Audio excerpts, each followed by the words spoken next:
విజయనగరం జిల్లా బొబ్బిలి 27/2/2026 గౌరవ శాసనసభ్యులు ఆర్వీఎస్కే రంగారావు బేబీ నాయన ఈరోజు అసెంబ్లీ సమావేశాలలో పాడి పరిశ్రమ వ్యవసాయ రంగంలో ఆధునికత ద్వారా దిగుబడులు పెంచేందుకు గల అవకాశాలను గురించి, వాణిజ్య పంటలకు ప్రభుత్వ ప్రోత్సాహకాలను గురించి ప్రభుత్వానికి పలు సూచనలు చేయటం జరిగింది. ఉత్తరాంధ్రలో ప్రధాన వాణిజ్య పంట అయిన మొక్కజొన్న పంట కోసం కొనుగోలు కేంద్రాలను ఏర్పాటు చేస్తే రైతులకు మేలు జరుగుతుందని, అలానే కొందరు రైతులు శ్రీగంధం, ఎర్రచందనం వంటి ఆగ్రో ఫార్మస్ట్రీ వైపు ఆసక్తి చూపుతున్నారని, వారికి కూడా ప్రభుత్వం సహకారం అందించాలని సూచించారు. మా ఉత్తరాంధ్ర యాసలో ఆ మాట అంటారు అధ్యక్ష. అదును పదును రెండు రైతుకి సకాలంలో అందించడానికి దోహదపడినటువంటి ప్రభుత్వమే మన ఎన్డీఏ ప్రభుత్వం అని తమరికి సగర్వంగా తెలియజేసుకుంటున్నాను అధ్యక్ష. అదును ఎందుకంటే ఇవాళ రైతు అతి పెద్ద సమస్యతో ఏదైనా సమస్య ఇబ్బంది పడుతున్నాడంటే అది వ్యవసాయ కూలీ యొక్క లోటు అధ్యక్ష. ఇవాళ ఇంటెన్సివ్ క్రాప్స్కి చెరుకు అవ్వనివ్వండి, వరిసేను అవ్వనివ్వండి, మొక్కజొన్న అవ్వనివ్వండి, అపరాలు అవ్వనివ్వండి, ఇవాళ లేబర్ దొరక్క చాలా ఇబ్బంది పడుతున్నారు అధ్యక్ష. కానీ మన ప్రభుత్వం వచ్చాక మెకనైజేషన్కి అధిక ప్రాధాన్యత ఇచ్చి దానికి నిధులు కేటాయించి ఇవాళ రైతుల్ని అన్ని రకాలుగా ఆదుకోవడానికి దోహదపడినటువంటి ప్రభుత్వం మన ఎన్డీఏ ప్రభుత్వం అధ్యక్ష. ముఖ్యంగా మన ముఖ్యమంత్రి వర్యులు అవనివ్వండి, అచ్చెన్నాయుడు గారు అవనివ్వండి. డ్రోన్ స్ప్రే 4 సంవత్సరాల క్రితం డ్రోన్ స్ప్రే ఏజెంట్లు వచ్చి మీరు ఒకసారి వాడండి అంటే వీళ్ళు అమ్ముకోవడానికి మార్కెటింగ్కి ఈ డ్రోన్లు నాకు అంటకట్టడానికి ఈ డ్రోన్ స్ప్రే అంటున్నారు. ఎలాగ మనిషితో మందు కొడితేనే పంటకి వెళ్తుంది తప్ప డ్రోన్ ద్వారా ఎలాగెళ్తుందని నేను హేళన చేసేవాడిని అధ్యక్ష. మా బంధువు బాధపడలేక 2 సంవత్సరాల క్రితం మా చెరుకు పంటకి పేక పురుగు వచ్చినప్పుడు అవ్వనివ్వండి, మైక్రోన్యూట్రియంట్స్ ఇవ్వడానికి అవ్వనివ్వండి, మేము డ్రోన్ స్ప్రే వాడినప్పుడు సుమారు 22 ఎకరాల చెరుక్కి 3 గంటల టైంలోనే స్ప్రే చేయడం జరిగింది అధ్యక్ష. నిజంగా అది వండర్ అధ్యక్ష. డ్రోన్స్ని రైతులకి సప్లై చేసి ఇవాళ మెకనైజేషన్లోనే దోహదపడుతున్నటువంటి మన ప్రభుత్వాన్ని మనస్ఫూర్తిగా అభినందించడమే కాకుండా దానికి కేటాయింపులు చేసినందుకు మరి ప్రత్యేకమైనటువంటి ధన్యవాదాలు తెలుపుకోవాల్సిన అవసరం ఉంది అధ్యక్ష. అదేవిధంగా హార్వెస్టింగ్ మెషిన్స్ అవ్వనివ్వండి, హ్యాండ్ టెల్లర్స్ అవ్వనివ్వండి, అనేకమైనటువంటి యంత్రాలు సబ్సిడీ రూపంలోని మన రాష్ట్రంలోని ఇంట్రడ్యూస్ చేసి రైతులకి అందచేయడం వలన రైతుకి చాలా దోహదపడింది అధ్యక్ష. అదేవిధంగా పదును గురించి చెప్తే ఇరిగేషన్ అధ్యక్ష. ఇవాళ 500 నుంచి 1000 లీటర్లు గంటకి 500 నుంచి 1000 లీటర్లు వచ్చే బోరు అంటే పావు అంగుళం నుంచి అరంగుళం వచ్చే బోరులతోని ఇజ్రాయెల్లో 5 ఎకరాలు నుంచి 7 ఎకరాలు పండిస్తున్నారంటే ఒక వింతగా చూసేవాళ్ళం అధ్యక్ష. కానీ మన నాయకులు, మన ముఖ్యమంత్రి వర్యులు నారా చంద్రబాబు నాయుడు గారు కుప్పంలో మరి ప్రయోగాత్మకంగా బిందు సేద్యం ప్రవేశపెట్టి ఇవాళ మన దేశానికే ఒక దిక్సూచి వారి మానస పుత్రిక ఇవాళ మన రాష్ట్రంలో, మన దేశంలో లక్షలాది మంది రైతులకి ఇవాళ దోహదపడుతున్నటువంటి బిందు సేద్యం అవనివ్వండి, తుంపర్ల సేద్యం అవనివ్వండి. అదే మన సాగునీరు రంగం మరింత అభివృద్ధి గత 5 సంవత్సరాల్లో మన సాగునీరు కాలువల్లో అడవి జంతువులు వచ్చి కాపురం ఉన్నటువంటి పరిస్థితి, అంత దౌర్భాగ్య స్థితిలో ఉన్నటువంటి మన సాగునీరు కాలువలు ఇవాళ ఇంత బ్రహ్మాండంగా మెయింటెనెన్స్ జరిగి గలగల నీరు పారడం వల్ల మన రైతాంగానికి ఎంతో దోహదపడిందని మన ప్రభుత్వం ద్వారా తమరికి తెలియజేసుకుంటున్నాను అధ్యక్ష. అదేవిధంగా ముఖ్యంగా ఇవాళ ఆర్గానిక్ ఫార్మింగ్ సంబంధించి అధ్యక్ష, నిజంగా ఆర్గానిక్ ఫార్మింగ్ వల్ల నేను ఒకసారి కూరగాయల పంటలు పరిశీలించడానికి తుఫానప్పుడు వెళ్తే పంట రాకుండా పెస్టిసైడ్ స్ప్రే చేస్తున్నాడు రైతు, తెగులు రాకుండా స్ప్రే చేస్తున్నాడు, తెగులు వచ్చాక చేస్తున్నాడు, తెగులు రాకుండా ఉండడానికి కూడా చేస్తున్నాడు అధ్యక్ష. అంటే మనం క్యాన్సర్ రాకుండా మాత్రలు వేసుకుంటాం, వైద్యం చేసుకుంటాం. కానీ రోజు మనం తింటున్నటువంటి క్రిమిసంహారకాల వల్ల, మనం సేవిస్తున్నటువంటి ఆహారం వల్ల మనం క్యాన్సర్ రోజు మనం అన్నం కలుపుకొని ముద్ద తింటుంటే క్యాన్సర్ తినే పరిస్థితి అధ్యక్ష.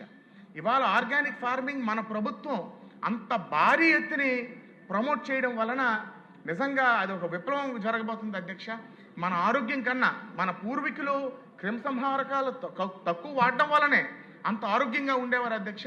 మళ్ళీ ఆ రోజులు ఆర్గానిక్ ఫార్మింగ్ ద్వారా ఈ ప్రభుత్వం, మన ప్రభుత్వం ప్రోత్సాహం వల్ల మన దేశీయ ఆవులకు కూడా అనేకమైనటువంటి లబ్ధి చేకూరుతుంది అధ్యక్ష. రైతుల్లో అవగాహన కల్పించి జీవామృతం తయారీలు అవనివ్వండి, ఘనజీవామృతం తయారీలు అవనివ్వండి, పంచగవ్య తయారీలు అవనివ్వండి, నవధాన్యాలు కట్లు జీలుగుల్లాగా నవధాన్యాలు కూడా భూమి మీద జల్లి భూమికి అనేక రకమైనటువంటి పోషకాలు అందించి ఇవాళ మన భూములను కూడా ఆర్గానిక్ వేలోనే మనం న్యూట్రియంట్స్ ఇచ్చే పరిస్థితి అధ్యక్ష. చాలా బ్రహ్మాండంగా ఆర్గానిక్ ఫార్మింగ్ అనేది మన రాష్ట్రంలోని భారీ ఎత్తుని ప్రోత్సహిస్తున్నటువంటి మన ప్రభుత్వానికి, మన మంత్రి గారికి, మన ముఖ్యమంత్రి గారికి ప్రత్యేకమైన అభినందనలు తెలియజేసుకుంటూ తప్పకుండా ఇంకా రెట్టింపు ఉత్సాహంతోనే అది చేయాలని నేను కోరుకుంటున్నాను అధ్యక్ష. ఇంకో ముఖ్యమైనటువంటి విషయం, ఆర్టిఫిషియల్ ఇంటెలిజెన్స్ వ్యవసాయంలోని ఇంప్లిమెంట్ చేయడం చాలా చాలా అవసరం అధ్యక్ష. ముఖ్యంగా తమరికి మనవి చేసేది ఏంటంటే, అగ్రికల్చర్ మినిస్టర్ గారు కూడా ఉన్నారు, సంబంధిత అధికారులు ఉన్నారు. బారామతిలో శరద్ పవార్ గారు ఆర్టిఫిషియల్ ఇంటెలిజెన్స్ వారు అక్కడ కృషి విజ్ఞాన కేంద్రంలోని చెరుక్కి ప్రప్రథమంగా సుమారు 1 హెక్టార్కి 5 ప్రోబ్స్ కేటాయించి ఆ ప్రోబ్స్కి 1,25,000 రూపాయలు ఖర్చు అవుతుంది అధ్యక్ష. అక్కడ ఎక్స్పెరిమెంట్ చేసి రైతులకి మహారాష్ట్ర గవర్నమెంట్ 500 కోట్లు అక్కడ కేటాయించి ఉచితంగా ఆ ప్రోబ్స్ అనేది సరఫరా చేయడం జరిగింది అధ్యక్ష. ఆ ప్రోబ్స్ వలన ఆర్టిఫిషియల్ ఇంటెలిజెన్స్ ద్వారా సర్వసాధారణమైనటువంటి చిన్న సన్నకారు రైతులు ఎంతో లబ్ధి పొందారు. ఆర్టిఫిషియల్ ఇంటెలిజెన్స్ లేకుండా పండించినటువంటి చెరుకు పంట 30 నుంచి 37 టన్నులు అవుతే, ఆర్టిఫిషియల్ ఇంటెలిజెన్స్తో పండించినటువంటి చెరుకు సుమారు 65 నుంచి 70 టన్నులు పండించడమే కాకుండా అతి సునాయాసంగా వైజాగ్ అగ్రిఫేర్ అయినప్పుడు, ఆర్గానిక్ మేళ అయినప్పుడు ఆ మహారాష్ట్ర రైతులు వచ్చారు అధ్యక్ష. మా ముందే మెసేజ్ వచ్చింది అధ్యక్ష, రేపు మీ చెరుకు పంటకి నీరు కట్టాలి, 3 గంటలు తడివ్వాలి, ఎన్ని గంటలు ఎంతసేపు తడివ్వాలో కూడా మెసేజ్ వచ్చే పరిస్థితి అధ్యక్ష. అదేవిధంగా మైక్రోన్యూట్రియన్స్ అవనివ్వండి, యూరియా, ఎన్పికే, యూరియా, పొటాషు, భాస్వరం వాడవలసినప్పుడు అవనివ్వండి, వెంటనే మెసేజ్ వచ్చిన వెంటనే ఎంత మోతాదులో వాడేయాలి, ఎలాగ వాడాలి అనేది కూడా చేయడం వల్ల రెట్టింపు దిగుబడి రైతులకి చేకూరుతుంది అధ్యక్ష. దాన్ని చెరుకు పంటకే కాదు, ఏ టెక్నాలజీని మరి మంత్రి గారి ఆధ్వర్యంలోని, మన అధికారుల ఆధ్వర్యంలోని ఉత్సాహమైన రైతులు మనం వెళ్ళి బారామతి వెళ్ళి తమరు లాంటి పెద్దలు కూడా వచ్చి బారామతి వెళ్ళి చూసి దాన్ని మన రాష్ట్రంలో కూడా ఇంప్లిమెంట్ చేయాలని తమను కోరుకుంటున్నాను అధ్యక్ష. మన ముఖ్యమంత్రి వర్యులకి శరద్ పవార్ గారికి మంచి అవినాభావ సంబంధం ఉంది కాబట్టి దాన్ని మన రాష్ట్రంలోనే ఇంప్లిమెంట్ చేస్తే అది మన రైతాంగానికి గేమ్ చేంజర్ అవుద్దని తమరికి మనవి చేసుకుంటూ, అదేవిధంగా పాడి అధ్యక్ష, పూర్వం అనేవారు పెద్దలు పంటను పొగడాలి, పాడిని దాగాలని. కానీ ఇవాళ పాడి 1 ఎకరా వ్యవసాయం చేస్తే ఎంత వస్తుందో ఆ కుటుంబస్తుడు, ఆ రైతు ఒక ఆవునో ఒక గేదెనో పెంచితే దానికి రెట్టింపు సంపాదించే పరిస్థితి అధ్యక్ష. ఇవాళ పాడి పరిశ్రమకి మన ప్రభుత్వం ఇస్తున్నటువంటి రాయితీలు, మన ప్రభుత్వం చూపిస్తున్నటువంటి శ్రద్ధ చాలా అభినందనీయం అధ్యక్ష. అదేవిధంగా ముఖ్యంగా పాడిలో కూడా ఏఐ ద్వారా అమెరికాలో ఆల్రెడీ పరిశోధన అయింది, అక్కడ ఇంప్లిమెంట్ చేస్తున్నారు అధ్యక్ష. మన దేశానికి కూడా వచ్చింది అధ్యక్ష. ఏఐ ద్వారా కౌ నెక్లెస్ అని, ఆవుకి ఆ కౌ నెక్లెస్ తగిలించడం వల్ల ఒకవేళ ఏమైనా జ్వరం వచ్చినా, లేకపోతే ఏమైనా పోషకాలు తగిలినా, ఏమైనా జబ్బులు వచ్చినా ఇమీడియట్గా అది నోటిఫై చేసి రైతులు వెంటనే మేలుకొని దానికి అవసరమైనటువంటి చికిత్సలు చేయడమే కాకుండా పాలు దిగుబడి పెరగడానికి అన్ని రకాలుగా దోహదపడే అవకాశం ఉంది అధ్యక్ష. అదేవిధంగా ఇవాళ ఫాడర్కి, పశుగ్రాసాలకి మంచి ప్రాధాన్యత ఇస్తున్నటువంటి మన ప్రభుత్వం మరింత మంచి రకాలని రైతులకి సబ్సిడైజ్ రూపంలో కానీ వేరే రూపాల్లో అందుబాటులోకి తీసుకొస్తే మరి తప్పకుండా అది మన పాడి రైతాంగానికి దోహదపడదని తెలుసుకుంటూ, మన వెటనరీ వ్యవస్థలో ఉన్నటువంటి ఖాళీల్ని తక్షణమే భర్తీ చేయవలసినటువంటి అవసరం ఉంది అధ్యక్ష. అదేవిధంగా వెటనరీ హాస్పిటల్స్ని కూడా తక్షణమే వాటిని అభివృద్ధి చేసి రైతులకి 24 గంటలు సకాలంలో సేవలు అందించే విధంగా మరి మన మంత్రివర్యులు కూడా పనిచేస్తున్నారు.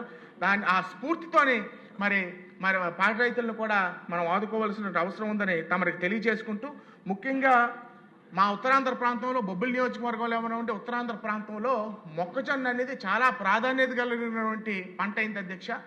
ఇవాళ అన్ని పంటలు మానేసి ఖరీఫ్కి రబీకి కూడా వరిసేన మానేసి కూడా మొక్కజొన్న పండించినటువంటి పరిస్థితి అధ్యక్ష.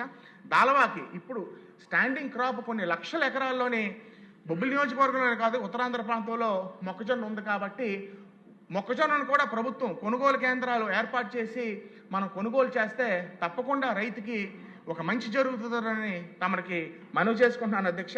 అదేవిధంగా అనేక మంది రైతులు అగ్రో ఫారెస్ట్రీ అంటే శ్రీగంధం అవనివ్వండి, లేకపోతే ఎర్రచందనం అవనివ్వండి, అగారుబుడ్డ అవనివ్వండి, అనేక మంది పండిస్తున్నారు అధ్యక్ష. వీటికి తెలంగాణ ప్రభుత్వం బ్రహ్మాండమైనటువంటి వెసులుబాటు కల్పించి అది పంట అమ్ముకున్నప్పుడు మరి పూర్తిగా దోహదపడుతుంది అధ్యక్ష.